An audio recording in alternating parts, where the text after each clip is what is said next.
Hi, in this lesson, you'll learn about public and private variables in Unity scripts. A variable is a named container that stores a value, data, or information. You can think of a variable as a labeled box. You might declare or create a variable that stores some text for a conversation between characters in a game. Another variable might be assigned a number that indicates a game character's health.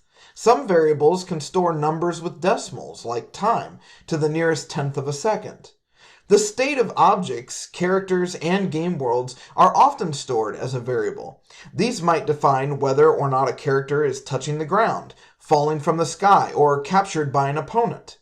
Before we look at how variables are used in a Unity script, let's first take a look at 4 different types of variables. The string variable stores strings of characters.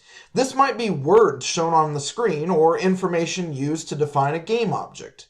String variables are declared with the word string and can be assigned a string of characters within quotation marks. This is the only type of variable that requires quotation marks.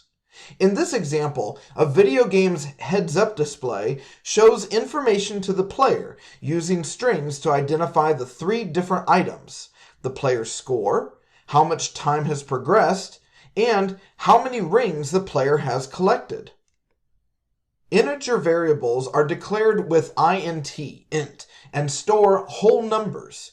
In this example, the player's score and how many rings they've collected are each whole numbers shown in the heads-up display. The value of each integer variable can be changed during gameplay by performing math operations in the update function. Similar to integer variables, float variables can be assigned a number. However, float variables can include decimals. In this example, the game's heads-up display uses a float variable to store the seconds of elapsed time during gameplay. The minutes, however, are stored as an integer variable. In the update function, the time minutes value increases by 1 each time the time seconds variable reaches 60.00. These 2 pieces of data are then combined with a colon, then shown in the heads-up display. One important thing to note: in C#, scripts float variables must include an F suffix after the assigned value in order to define the data type as a float and not a double. Lastly, Boolean variables are either true or false. Boolean variables are declared with the text bool, B-O-O-L, and assigned either a true or false value. These variables are typically used in games to track the state of objects, characters, and the game world itself. For example, when Sonic hits the enemy in this clip, the Boolean variable touching enemy is changed to true in the update function. Changing this value or state might trigger some actions, like losing all the rings and flying backwards. The isHealthy variable might then change to a false value. When Sonic is not healthy, the character flashes, indicating that their health is failing. You'll learn more about game states and triggers later, but understand that Boolean variables are key to storing this information or data. In C# scripts, variables can be declared as private or public. Private variables can only be accessed by classes or blocks of code where the variable is located.